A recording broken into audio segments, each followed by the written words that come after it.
Bismillahirrahmanirrahim.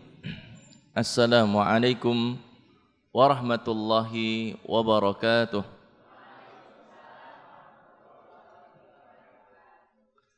Alhamdulillahi rabbil alamin. Hamdan katsiran tayyiban mubarakan fih. Kama yuhibbu rabbuna wa yarda. Asyhadu an la ilaha illallah wahdahu la syarikalah. Wa asyhadu anna Muhammadan abduhu wa rasuluh. Allahumma salli wa sallim wa barik ala nabiyyina Muhammadin wa ala alihi wa sahbihi ajma'in. Ya ayyuhalladzina amanu taqullaha haqqa tuqatih wa la tamutunna illa wa antum muslimun.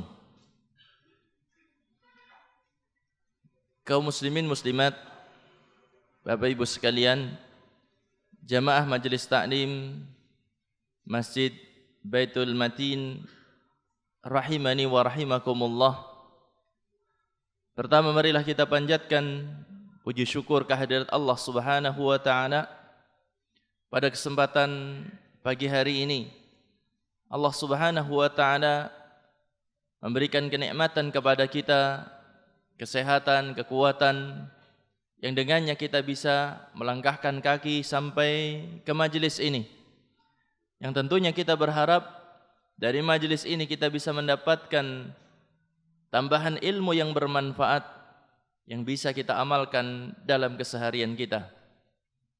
Salawat dan salam semoga senantiasa tercurah terlimpah untuk panutan kita Nabi besar Muhammad sallallahu alaihi wasallam, keluarganya, para sahabatnya, demikian juga umatnya yang setia hingga akhir zaman. Bapak Ibu sekalian, jamaah Majelis Taklim, demikian juga para pemirsa yang dimuliakan oleh Allah.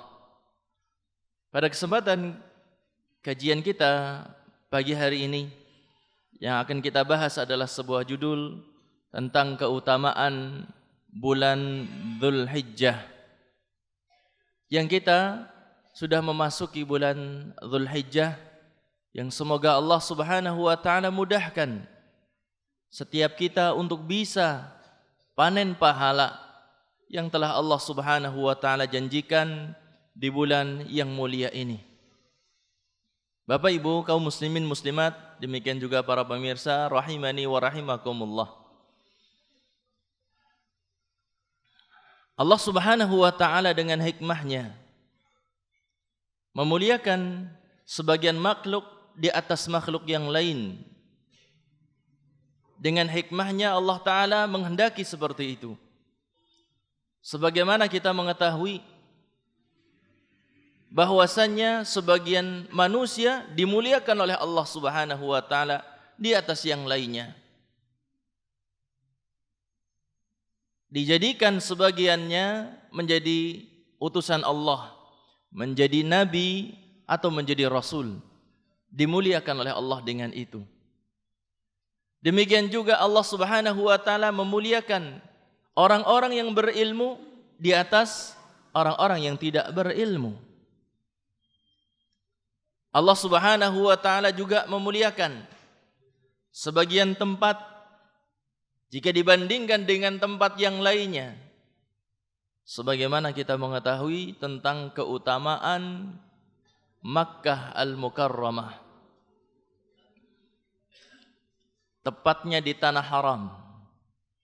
Sebagaimana kita mengetahui keutamaan kota Nabi sallallahu alaihi wasallam, tentunya di tanah haram di Madinah. Sebagaimana kita mengetahui tentang keutamaan Masjidil Aqsa. Maka ini semuanya menunjukkan bahwasanya Allah melebihkan sebagian makhluknya di atas yang lain. Demikian juga terkait dengan waktu. Allah Subhanahu wa taala memuliakan sebagian waktu di atas waktu yang lain. Bulan Dzulhijjah dimuliakan oleh Allah Subhanahu wa taala, dilebihkan dengan begitu banyaknya kebaikan yang ada padanya. Terutama tanggal 1 hingga tanggal 10 bulan Dzulhijjah.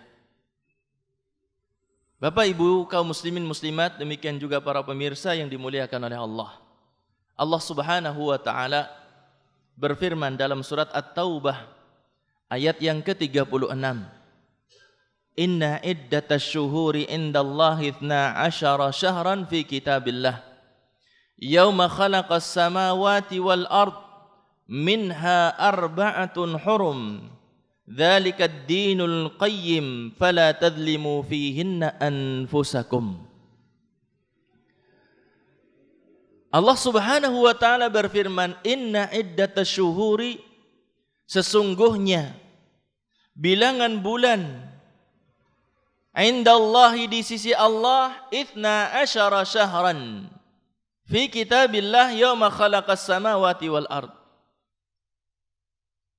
Bilangan bulan di sisi Allah adalah 12 bulan dalam ketetapan Allah, yang itu merupakan ketetapan yang Allah Ta'ala tentukan di waktu diciptakannya langit dan bumi.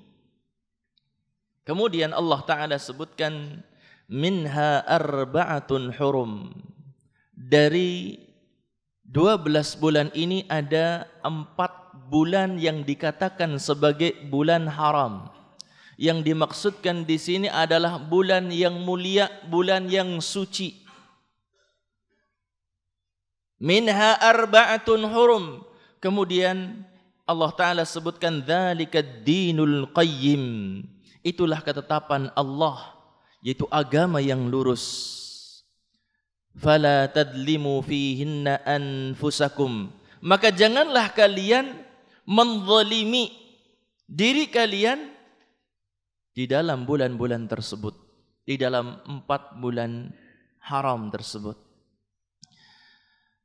Bapak Ibu sekalian kaum muslimin muslimat yang dimuliakan oleh Allah, ayat ini berbicara tentang jumlah bulan dalam 1 tahun. Berapa jumlahnya? 12.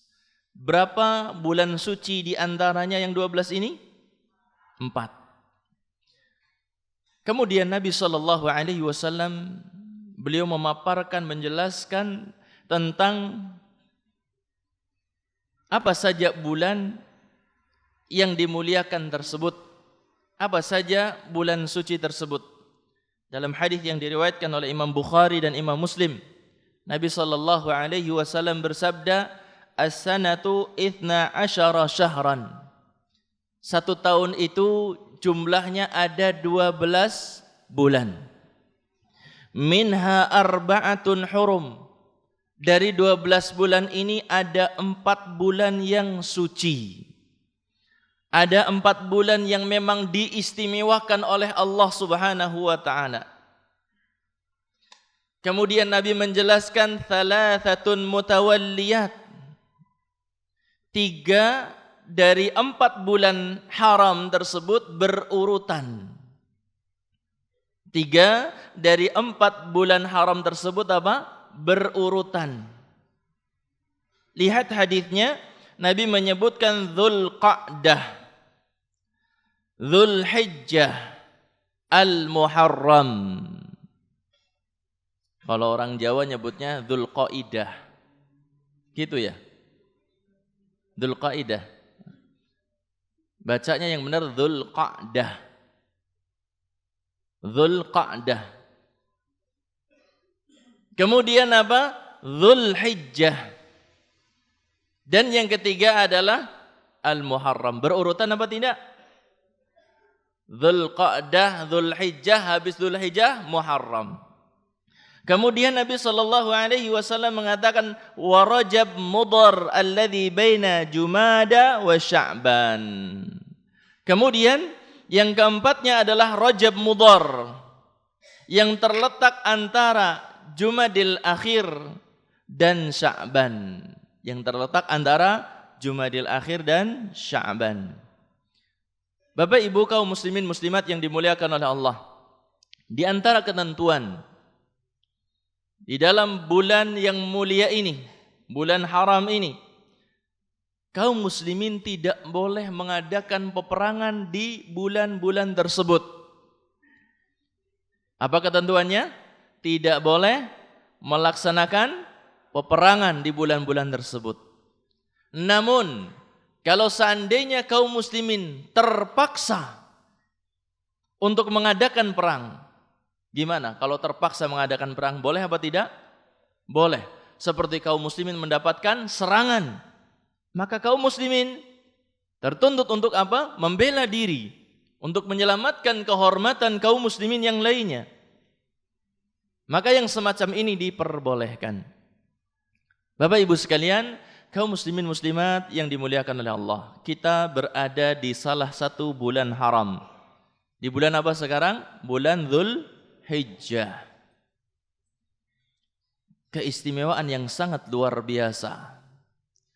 Allah Subhanahu wa taala sangat mencintai amalan yang dikerjakan di 10 hari pertama bulan Dzulhijjah dengan kecintaan yang sangat-sangat besar. Dalam sebuah hadis yang diriwayatkan oleh Imam Al-Bukhari, Nabi sallallahu alaihi wasallam bersabda, "Ma min ayyam al-'amalu salih fiha ahabbu ila Allah min hadhihi al-ayyam al-'ashr." Kata Nabi sallallahu alaihi wasallam, tidak ada satupun hari di mana amal saleh lebih dicintai oleh Allah Subhanahu wa taala. Tidak ada satupun hari di mana amalan itu sangat dicintai atau lebih dicintai oleh Allah Subhanahu wa taala melebihi dicintainya amalan yang dikerjakan pada 10 hari pertama bulan Dzulhijjah. Bapak Ibu sekalian yang dimuliakan oleh Allah, ketika memasuki Ramadan, geliat ketaatan kepada Allah kelihatan. Nggih napa mboten? Kelihatan kan ya, pas masuk Ramadan geliat amal soleh, Masya Allah kelihatan. Namun yang belum memasyarakat, belum dikenal banyak oleh masyarakat kaum muslimin di negeri kita adalah geliat ibadah di awal bulan Dzulhijjah. Sebagian menyangka bahwasanya ibadah besar di bulan Dzulhijjah itu cuma kurban saja. Padahal seharusnya kita mencermati hadis tadi untuk apa? Memaksimalkan bagaimana amalan kita bertambah secara maksimal di awal bulan Dzulhijjah ini. Karena para ulama mengatakan, Bapak Ibu, hari-hari yang paling afdal dalam 1 tahun, hari-hari yang paling afdal pada 1 tahun adalah 10 hari pertama bulan Dzulhijjah. Kalau berbicara malam-malam paling mulia, tentunya adalah 10 malam terakhir bulan Ramadan. Tetapi untuk berbicara hari-harinya, maka yang paling utama dan paling afdal di sisi Allah Subhanahu wa taala adalah 10 hari pertama bulan Dzulhijjah. Maka perbanyaklah untuk membaca takbir. Takbir seperti apa? Seperti takbir ketika Idul Fitri, Idul Adha. Perbanyak takbir. Deneng kain wara umum temen dah. Wong kita menjalankan ajaran Nabi SAW di saat kapanpun insya Allah akan terlihat seperti itu. Apalagi karena apa? Zaman antara kita dengan zaman Nabi itu tambah apa? Tambah jauh seperti itu ya. Maka ketika seorang menghidupkan ajaran Nabi, terlihat apa? Nganeh-aneh. Bedani itu ya. Asing di tengah masyarakat.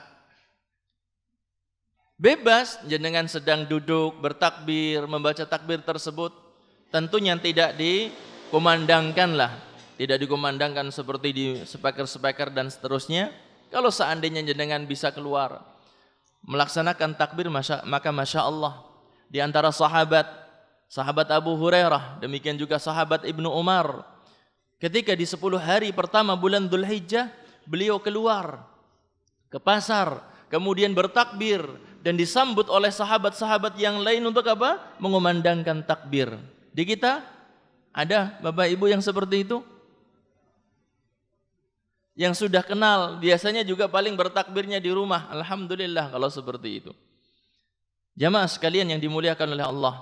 Demikian juga di antara yang bisa kita laksanakan adalah berpuasa tanggal 1 hingga tanggal 9. Itu yang paling bagus. Kalau seandainya 1 sampai 8 luput, maka jangan luputkan yang keberapa? Yang ke-9. Jangan lupakan yang ke-9. Kerjakan. Dan perlu diajarkan oleh kita sebagai orang tua kepada anak-anak kita. Yang kemarin sudah puasa Ramadan, ajarkan besok untuk berpuasa apa? Puasa apa? Arafah, tanggal 9 bulan Dzulhijjah. SMS sebanyak-banyaknya kepada keluarga, WA sebanyak-banyaknya kepada grup, sebagai bentuk upaya kita untuk menghidupkan ajaran Nabi sallallahu alaihi wasallam. Yang sedang merantau diingatkan, nak, jangan lupa tanggal 9 Dzulhijjah insyaallah jatuh hari apa? Hari Sabtu, bertepatan dengan berapa Agustus? 10 ya. Sampaikan seperti itu, diingatkan. Malam harinya umpamanya besok hari Arafah, ingatkan lagi. Siapkan nasi, siapkan lauk pauk yang menarik untuk apa? Anak-anakmu. Jenengan kan sudah pada punya cucu ya. Sampaikan semuanya untuk berpuasa, sehingga muka bumi ini makmur dengan syariat Allah Subhanahu wa taala. Bapak Ibu sekalian, kaum muslimin muslimat rahimani wa rahimakumullah. Sebagian sahabat bertanya kepada Nabi sallallahu alaihi wasallam ketika mendengar bahwasanya amal di 10 hari pertama bulan Dzulhijjah itu sangat istimewa di sisi Allah. Para sahabat pengen bandingkan, ya Rasulullah, walal jihad fi sabilillah. Apakah beramal di 10 hari pertama bulan Dzulhijjah bisa menandingi keutamaan jihad di jalan Allah? Bisa ditandingi oleh jihad di jalan Allah Subhanahu wa taala? Kata Nabi sallallahu alaihi wasallam, walal jihad. Tidak pula jihad. Jihad enggak bisa mengalahkan keutamaan beramal di 10 hari pertama bulan Dzulhijjah. Subhanallah Bapak Ibu, yang namanya jihad ternyata keutamaannya enggak bisa mengalahkan beramal soleh di 10 hari pertama bulan Dzulhijjah. Kebayang betapa istimewanya hari-hari tersebut. Kata Nabi SAW, walal jihad, jihad tidak bisa menandinginya. Illa rajulun kharaja binafsihi wa malihi fi sabilillah walam yarji' min dhalika bisyai'.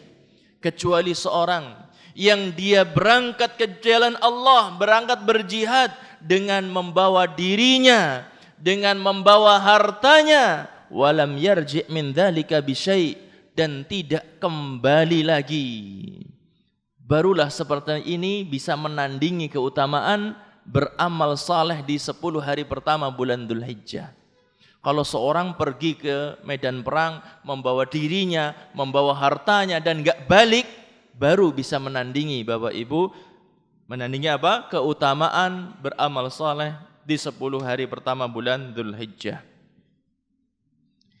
Maka tidak ada yang bisa kita lakukan kecuali marilah kita memperbanyak doa dan memohon kepada Allah Subhanahu wa taala.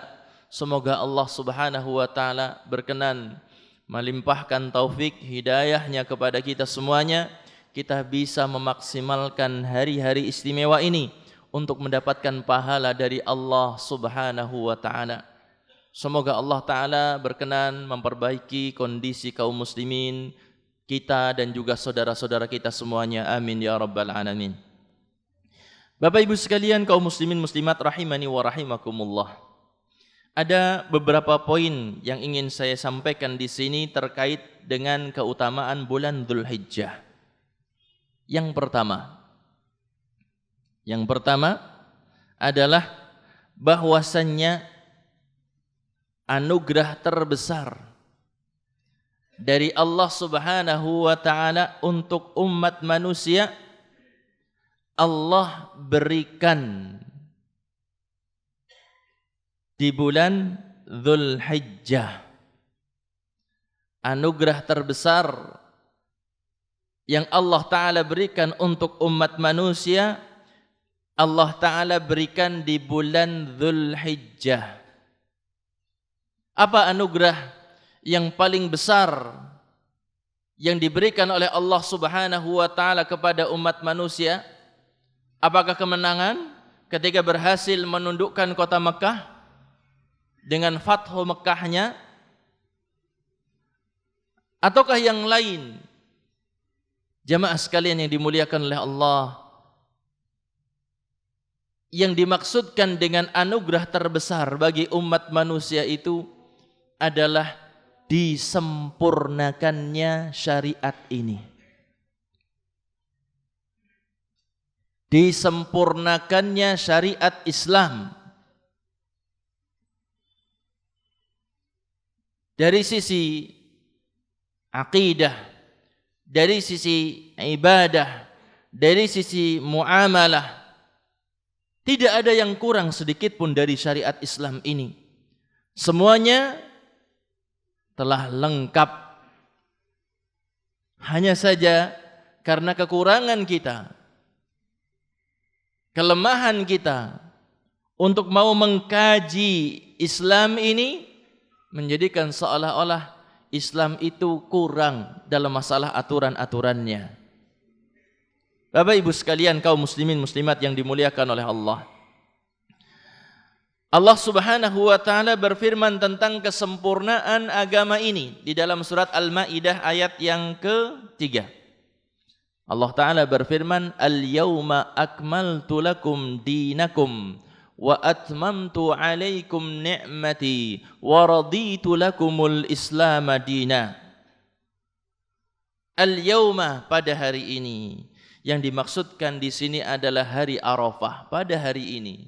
Ayat ini turun di saat Nabi SAW sedang berwukuf di Arafah pada Haji Wada, pada hari Jumat di saat itu. Al-yawma akmaltu lakum dinakum, pada hari ini aku telah sempurnakan bagi kalian agama kalian. Wa atmamtu alaikum ni'mati, dan aku cukupkan nikmatku untuk kalian. Wa raditu lakumul Islam dina, dan aku ridha Islam menjadi agama untuk kalian. Allah ridha dengan agama ini. Allah ridha dengan agama ini untuk menjadi satu-satunya jalan menuju Allah Subhanahu wa Ta'ala. Tidak ada jalan lain menuju Allah. Tidak ada cara untuk bisa seorang masuk ke dalam surga Allah Subhanahu wa Ta'ala sejak diutusnya Nabi Muhammad sallallahu alaihi wasallam, kecuali dengan Islam ini. Bapak Ibu kaum muslimin muslimat, demikian juga para pemirsa yang dimuliakan oleh Allah.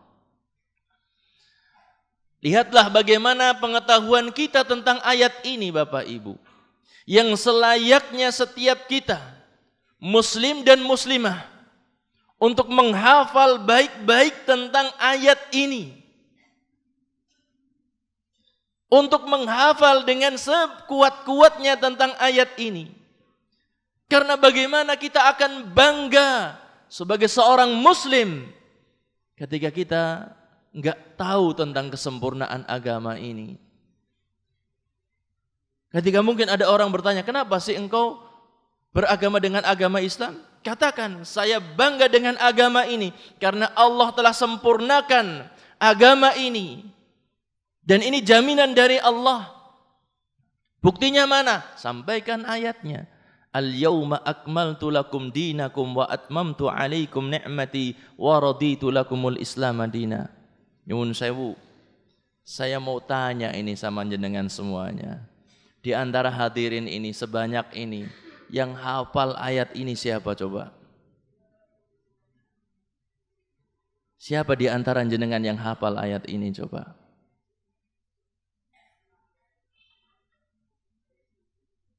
Jamaah sekalian yang dimuliakan oleh Allah, jangan mau kalah dengan orang-orang Yahudi yang mereka hafal tentang ayat ini Bapak Ibu.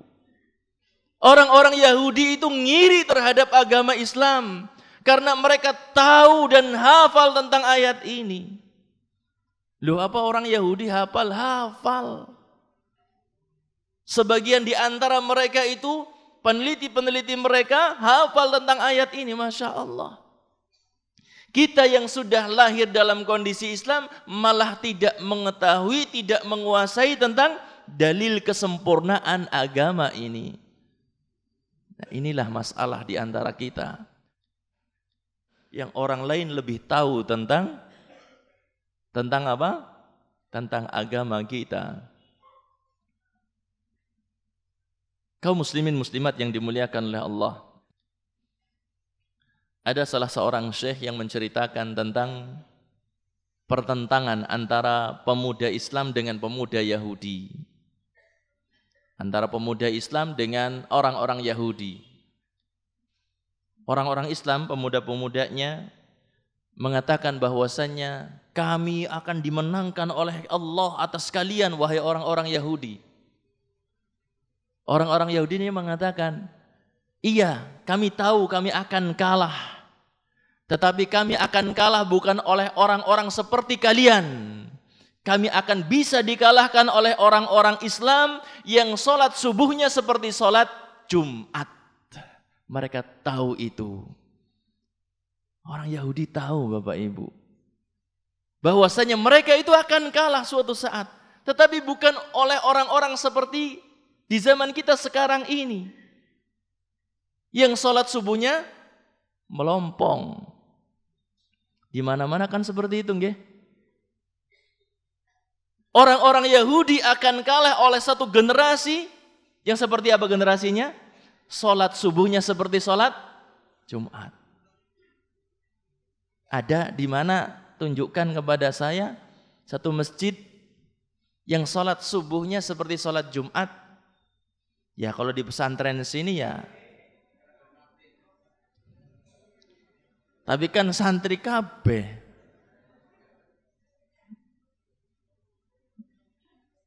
Tetangga masjid lor kidul siji loro telu papat paling gitu. Istilahnya seperti itulah. Ya mungkin lebih lah.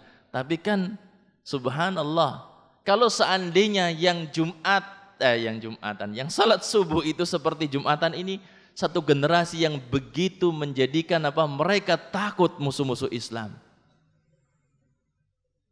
Makanya kaum muslimin itu terus diberikan dinibawakan dengan kesenangan-kesenangan.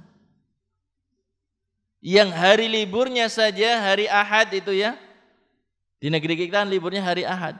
Hari Ahadnya saja yang seharusnya dia kosong tanpa ada aktivitas apapun, subuhannya aja tetap di rumah. Karena begitu banyak tontonan-tontonan pas malam Ahadnya. Bapak Ibu sekalian, kaum muslimin muslimat yang dimuliakan oleh Allah. Saya ingin sebutkan di sini tentang bukti bahwasanya orang Yahudi itu hafal ayat yang tadi kita baca. Surat apa? Al-Maidah ayat 3. Kalau santri hafal ya? Alhamdulillah, alhamdulillah. Kalau santri ora hafal, siapa sing arep hafal gitu. Kebangetan ya. Kalau santri nggak hafal ya, siapa lagi yang mau hafal gitu.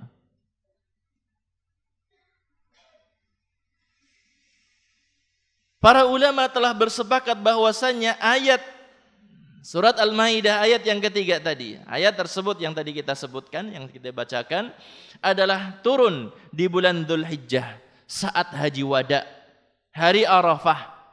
Hal ini berdasarkan athar dari Umar bin Khattab radhiyallahu anhu, bahwasanya ada seorang ulama Yahudi berkata kepada Umar, wahai Amirul Mukminin. Ini orang Yahudi datang kepada Umar, wahai Amirul Mukminin, tahukah engkau satu ayat di dalam kitab suci kalian yang kalian baca? Jika seandainya ayat itu turun kepada kami, orang-orang Yahudi, maka kami akan jadikan hari turunnya ayat tersebut sebagai hari raya.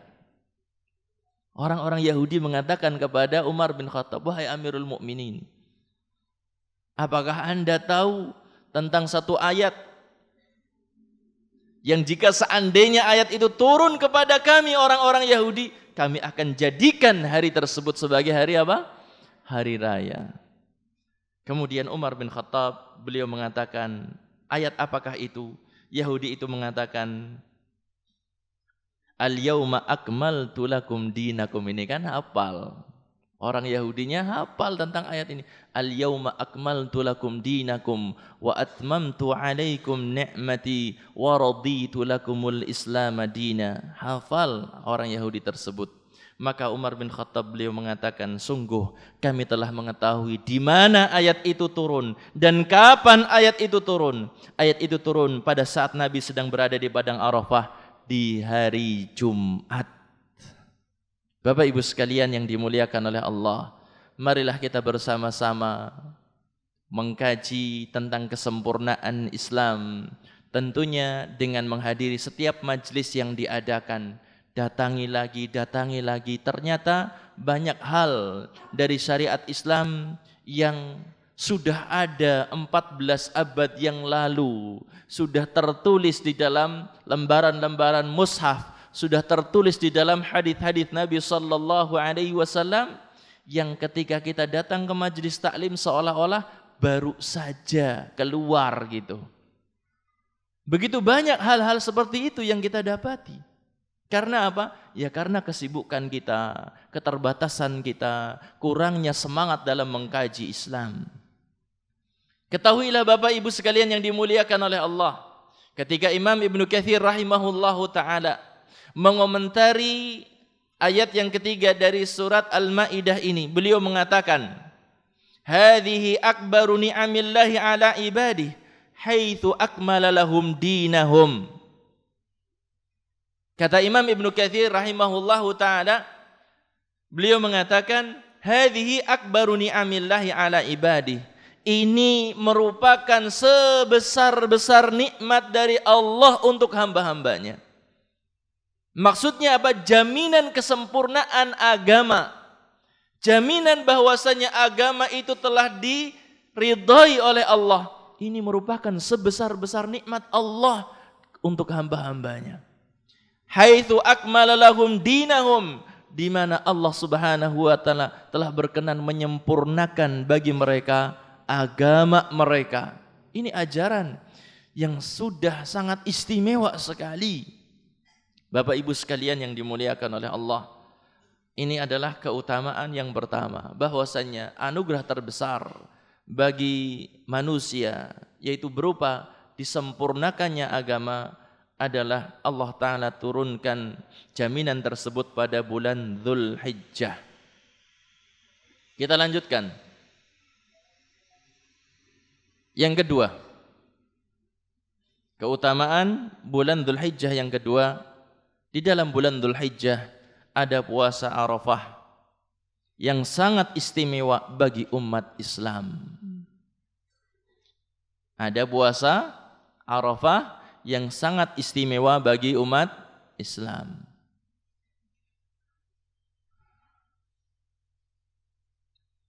Puasa Arafah adalah puasa yang dilaksanakan pada tanggal 9 Dzulhijjah. Puasa Arafah ini lebih istimewa, lebih afdal jika dibandingkan dengan puasa Asyura. Puasa Asyura itu tanggal berapa? 10 bulan apa? Bulan Muharram. Puasa Asyura itu adalah puasa yang disyariatkan untuk apa? Bersyukur kepada Allah Subhanahu wa taala atas dimenangkannya. Allah Ta'ala di saat itu memenangkan Nabi Musa alaihi salam dan orang-orang yang beriman, dan menenggelamkan Fir'aun dan bala tentaranya.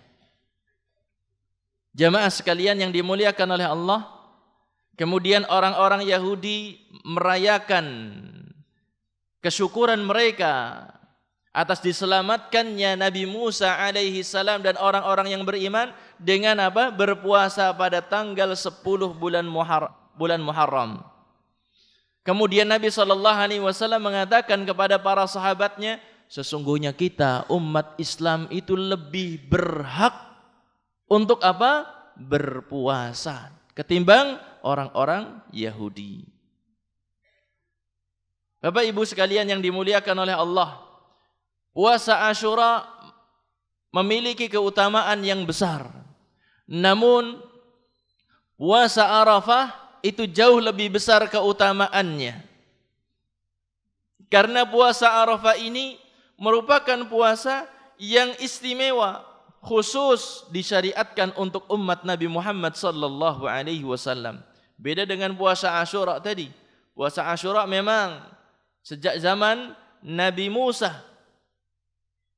Karena apa? Dalam rangka bersyukur kepada Allah Subhanahu wa taala.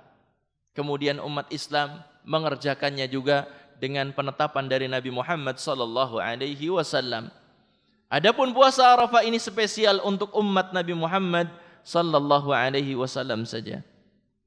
Perhatikan hadisnya, Nabi sallallahu alaihi wasallam beliau bersabda dalam hadis yang diriwayatkan oleh Imam An-Nasa'i, "Shaumu Asyura yukaffiru sanatal madiyah."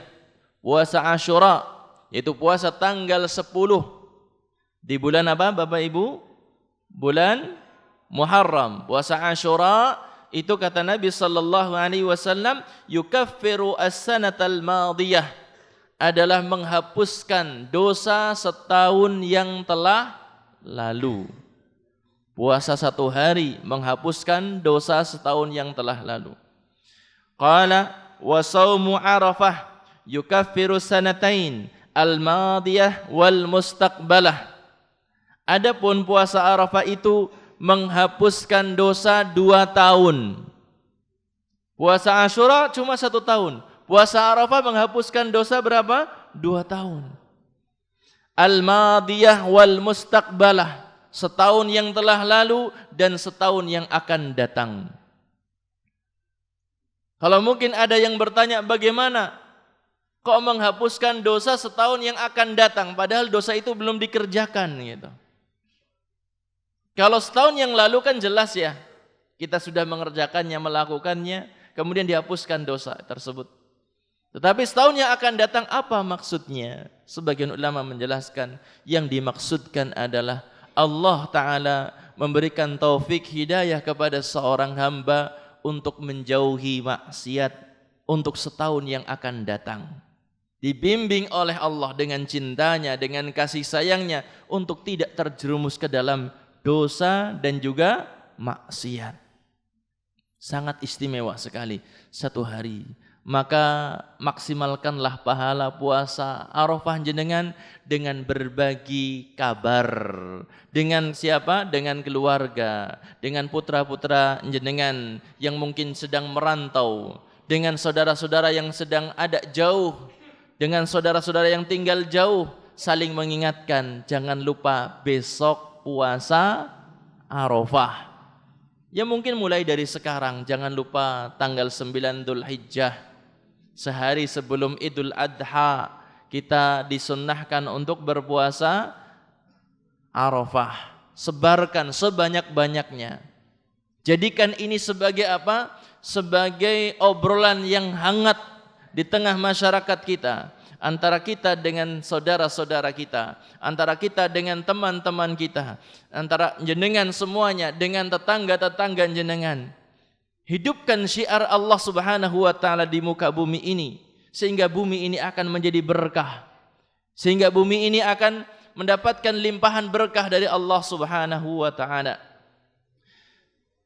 Bapak Ibu sekalian, kaum muslimin muslimat yang dimuliakan oleh Allah. Terkait dengan pengampunan dosa di puasa Arafah, para ulama berbeda pendapat. Ada yang mengatakan sebagiannya bahwasanya pengampunan dosa itu adalah khusus untuk dosa-dosa kecil saja. Ada sebagian ulama yang lain mengatakan hadis ini berbicara umum, semua dosa. Seperti Syekhul Islam Ibnu Taimiyah rahimahullahu taala, beliau menyebutkan bahwasanya pengampunan dosa yang dijanjikan dari puasa Arafah ini sifatnya umum. Artinya semua dosa bisa dihapuskan. Kaum muslimin muslimat yang dimuliakan oleh Allah, semoga Allah Ta'ala memberikan kemudahan kepada kita semuanya untuk bisa memakmurkan 10 hari pertama bulan Dzulhijjah ini. Terutama nanti kita berharap di tanggal 9 Dzulhijjah, di hari Arafah, kita bisa untuk apa? Melaksanakan ibadah yang agung dan mulia ini, yaitu puasa di bulan puasa di 9 Dzulhijjah, yaitu puasa di hari Arafah. Kita lanjutkan keistimewaan ataupun keutamaan bulan Dzulhijjah yang ketiga. Banyaknya hewan yang disembelih di bulan Dzulhijjah. Di bulan Dzulhijjah ini banyak sekali hewan yang disembelih dalam rangka taqarrub kepada Allah Subhanahu wa taala. Dalam rangka untuk apa? Beribadah kepada Allah Subhanahu wa taala. Rasulullah sallallahu alaihi wasallam beliau bersabda, "Afdalul hajj al-hajj wath-thajj." Sebaik-baik pelaksanaan haji adalah yang paling banyak bertalbiyah dan yang paling banyak berhadyu, yaitu menyembelih hewan sebagai hadiah untuk fuqara Makkah. Jamaah sekalian, kaum muslimin muslimat yang dimuliakan oleh Allah, sebagaimana kita mengetahui, alhamdulillah di masyarakat kita minat untuk ibadah kurban itu semakin hari semakin bertambah. Mungkin di masyarakat jenengan di sini seperti itu juga, Bapak Ibu, semakin tambah. Mohon maaf ini kalau di lingkungan masjid ini sampai berapa? Berapa orang pesertanya? Panitia mana? Ada 20 sapi? Hah? Ada 20 sapi? Enggak ada. Beberapa waktu yang lalu saya datang ke masjid yang jauh lebih kecil dari masjid ini. Tetapi subhanallah, saya tanyakan kepada jamaah tersebut dan juga kepada panitianya, berapa sapi yang sudah terkumpul? 22 sapi. Masya Allah. Dan katanya, saya bertanya, 22 sapi ini dibagi untuk desa luar apa enggak? Enggak, untuk desa sini saja. Masya Allah. Bapak Ibu sekalian yang dimuliakan oleh Allah, Masya Allah, alhamdulillah, semakin kesini yang saya dapati semakin banyak di antara kaum muslimin yang sadar bagaimana untuk meneladani Kanjeng Nabi sallallahu alaihi wasallam. Yang Kanjeng Nabi sallallahu alaihi wasallam itu senantiasa berkurban. Kurban itu tidak seperti akikah. Akikah itu sekali seumur hidup. Yang namanya kurban setiap tahun bagi yang mampu. Kalau seandainya sekarang standar kambing harganya sekarang 3 juta. Apakah harus dengan 3 juta tersebut? Tidak. Yang penting kambingnya sudah usia 1 tahun. Berapa kambing murah sudah umur 1 tahun? Ada yang jualan kambing? Tahu informasinya? Bukan promosi, Pak. Cuma untuk memberikan semangat saja. Kita bisa berkurban kok. Sebagian teman-teman saya ngirim di grup, itu menyebutkan harga kambing ini harganya 1,5 juta. 1,5 juta, ternyata bisa berkurban. Dia cilik banget, ya nggak masalah, karena syaratnya bukan harus besar kok. Sesuai dengan kemampuan. Yang bisa ya beli kambing yang harga 10 juta. Randu apa ya, Pak? Apa namanya? Bukan. Yang Jawa randu apa gitu. Yang gede banget gitu. 10 juta ada ya. Bisa seperti itu silahkan. Kalau bisa seperti itu. Tetapi kalau seandainya punyanya 1,5 juta gitu ya, Masya Allah, ya sudah, belinya yang segitu saja. Kurban kok dipangan dewek. Ya 1,5 juta ya disembelih, yang ambil sebagiannya sedikit gitulah. Bapak Ibu sekalian, kalau seandainya ini masyarakat kita kaum muslimin yang punya tabungan 5 juta semuanya berkurban, banjir daging di kita. Yang punya tabungan 5 juta mau berkurban, insya Allah kita akan kewalahan nampani daging gitu. Karena sebagian orang ketika punya tabungan 5 juta itu ya, dari mana temen Quranannya semenetok, dikurangi 3,5 juta atau dikurangi 3 juta kali 2 juta. Pikirannya seperti itu. Dia tidak pernah berpikir bahwasanya demi kebahagiaan dia setelah mati. Dia berpikirnya pendek banget. Bagaimana dia bahagia sebelum mati gitu kan? Seorang seharusnya berpikir tentang bahagia setelah mati. Kita berpikirnya tentang masa depan. Kalau kita berpikirnya cuma bisa bahagia sebelum mati, kita orang punya cita-cita yang sangat pendek sekali. Bapak Ibu sekalian, muslimin muslimat yang dimuliakan oleh Allah. Kalau seandainya yang punya tabungan 5 juta, baik itu di bank ataupun di luar bank, yang punya tabungan 5 juta, semuanya berkurban, kita bakal kewalahan untuk menerima daging kurban. Setuju apa enggak dengan pernyataan saya? Luar biasa sekali kalau seperti itu. Pasti banyak sekali orang yang berkurban. Karena ya sering memasuki bulan Dzulhijjah ini sering dapat postingan itu kan ya. Cicilan mobil 1 bulan 3 juta sampai 4 juta enteng.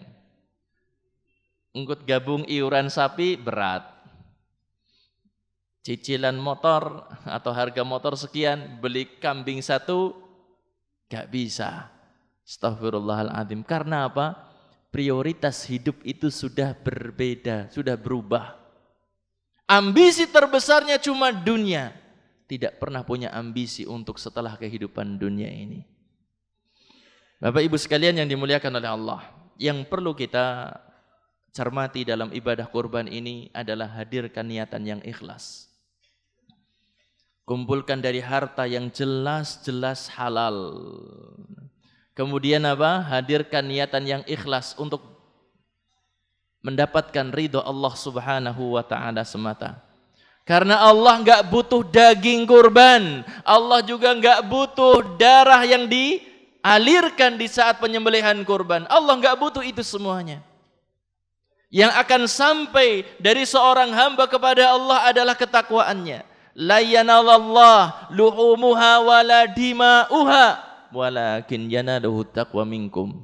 Tidak sampai kepada Allah daging-daging kurban. Tidak sampai kepada Allah darah-darah hewan kurban tersebut. Tetapi yang sampai dari kalian kepada Allah adalah apa? Ketakwaan kalian kepada Allah Subhanahu wa ta'ala.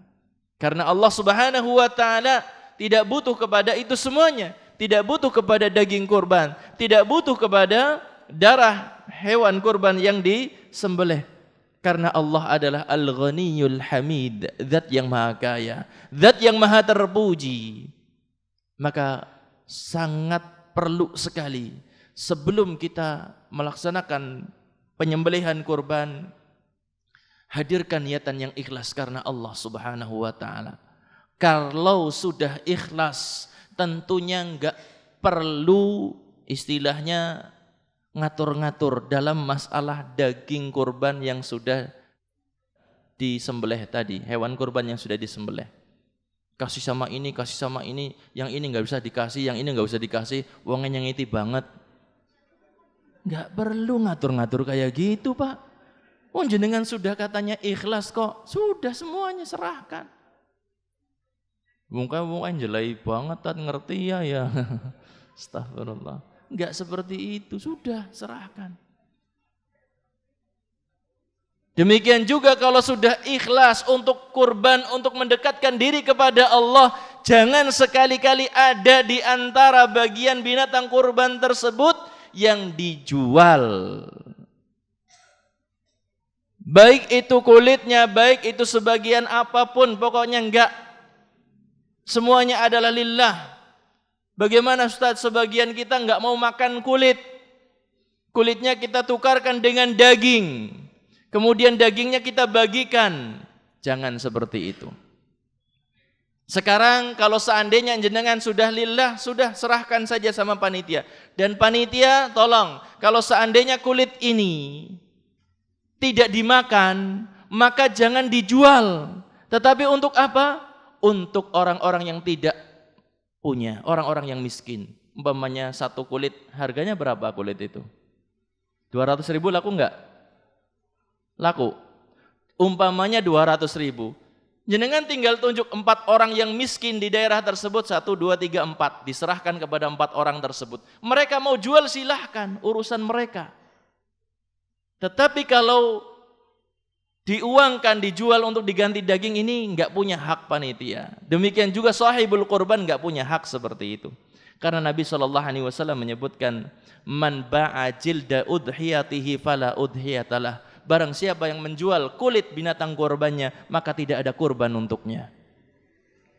Jamaah sekalian yang dimuliakan oleh Allah, ikhlaskan lillah sudah.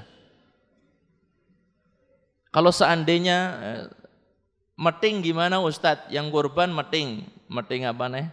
Buntute. Meting apa lagi? Sampile. Di peting kabeh enteng sidane, Pak. Kalau saya dipilih-pilih yang enak-enak yang jenengan suka dipilihin semuanya gitu ya, enggak perlu seperti itulah. Jenengan ngambil secukupnya. Banyak orang-orang yang dapurnya itu enggak ada bau daging sudah sekian bulan, Pak. Jenengan yang kurban insya Allah sudah biasa lah. Dengan bau-bau daging itu sudah biasa. Sudah lillahkan saja sudah. Bapak Ibu sekalian yang dimuliakan oleh Allah, ini yang perlu kita ingatkan dalam masalah apa? Hewan kurban. Selanjutnya yang keempat, yang terakhir. Keutamaan bulan Dzulhijjah yang keempat adalah bulan Dzulhijjah adalah bulan muktamar, bulan pertemuan umat Islam tingkat dunia. Yang hebatnya apa? Pertemuan umat Islam tingkat dunia itu dari semua level. Kalau biasanya kan pertemuan pemimpin negara Islam, pertemuan duta besar negara Islam, pertemuan ulama-ulama negara-negara Islam, biasanya seperti itu. Kalau di sini tidak. Haji adalah apa? Pertemuan seluruh umat Islam di dunia ini. Dari semua kalangan, dari yang paling kaya, dari pimpinan, dari presiden-presidennya, sampai dengan rakyat jelata yang paling miskin yang sudah bisa sampai ke sana. Bertemu. Dan Allah Subhanahu wa taala jadikan ada satu tempat untuk menampung mereka semuanya, yaitu apa? Padang Arafah. Berkumpul di satu tempat, semua dengan dandanan yang sama. Tidak ada beda antara satu dengan yang lainnya. Dari sisi apa? Pakaian. Pakaiannya semuanya sama. Yang kaya sekali gak bisa mengenakan pakaian keistimewaan yang dimilikinya, pakainya sama semuanya seperti itu. Karena Allah Subhanahu wa taala menjadikan muslim yang satu dengan muslim yang lainnya adalah saudara. Al-muslimu akhul muslim. Muslim yang satu adalah saudara bagi muslim yang lainnya. La yadlimuhu.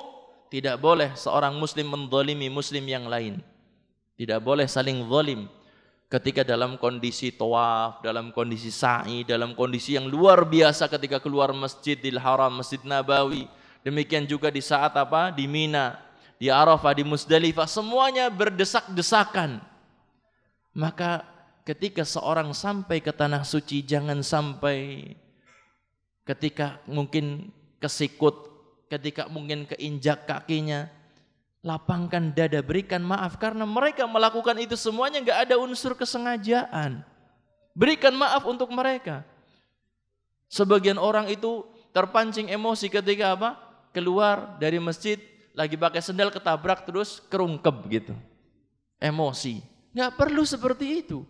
Karena tujuan kita di sana itu adalah bagaimana menjalin persaudaraan. Dari berbagai macam negara, dari berbagai macam suku, dari berbagai macam warna kulit.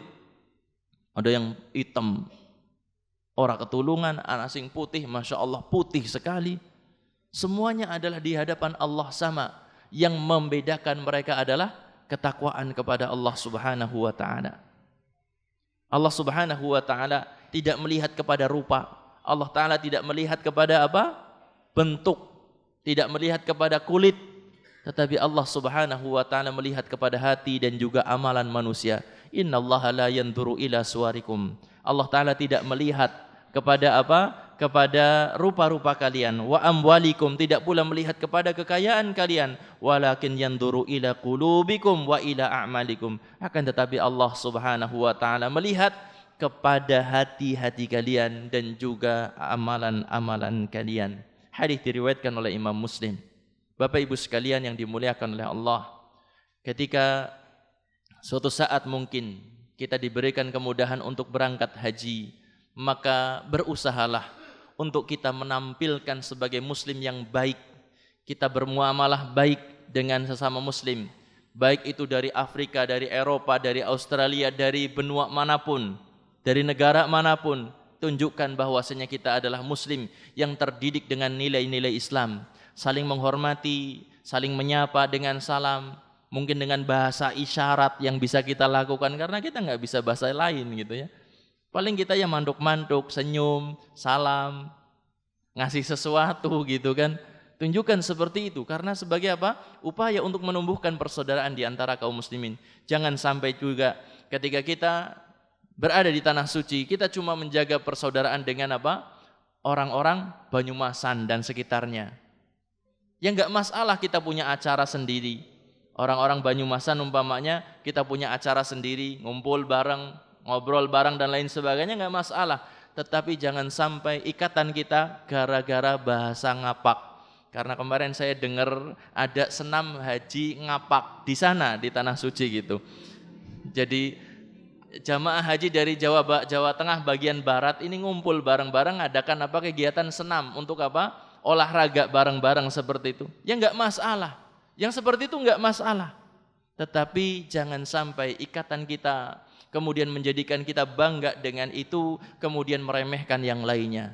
Kita adalah sama dengan mereka, sama-sama kaum muslimin. Yang membedakan kita adalah ibadah kita, ketakwaan kita kepada Allah Subhanahu wa ta'ala. Bapak Ibu sekalian yang dimuliakan oleh Allah, inilah 4 poin yang ingin saya sampaikan pada kesempatan kajian kita pagi hari ini, yang menunjukkan tentang keutamaan bulan Dzulhijjah. Saya sebutkan secara ringkas bahwasannya bulan Dzulhijjah dipilih oleh Allah Subhanahu wa taala untuk apa? Untuk Allah memberikan anugerah terbesar, yaitu disempurnakannya agama Islam untuk apa? Untuk Nabi Muhammad dan juga untuk umatnya. Kemudian yang kedua, di bulan Dzulhijjah ini ada puasa Arafah yang sangat istimewa. Sekali lagi saya mengingatkan kepada diri saya pribadi dan juga jamaah sekalian untuk marilah kita hidupkan syiar Nabi Muhammad sallallahu alaihi wasallam, itu berpuasa di tanggal 9 Dzulhijjah. Kemudian yang ketiga, yang istimewa di bulan Dzulhijjah ini adalah banyaknya hewan yang disembelih di bulan Dzulhijjah ini. Kemudian yang keempat adalah Dzulhijjah sebagai bulan untuk muktamar, pertemuan umat Islam tingkat dunia. Bapak Ibu sekalian yang dimuliakan oleh Allah, ini saja yang bisa saya sampaikan pada kesempatan kajian kita pagi hari ini. Terima kasih atas perhatiannya. Kurang lebihnya mohon maaf. Yang benar semata-mata dari Allah. Salah keliru dari diri saya pribadi. Kita akhiri majelis kita dengan doa kafaratul majlis. Subhanakallahumma wa bihamdika asyhadu an la ilaha illa anta astaghfiruka wa atubu ilaik. Wabillahi taufiq wal hidayah. Assalamualaikum warahmatullahi wabarakatuh.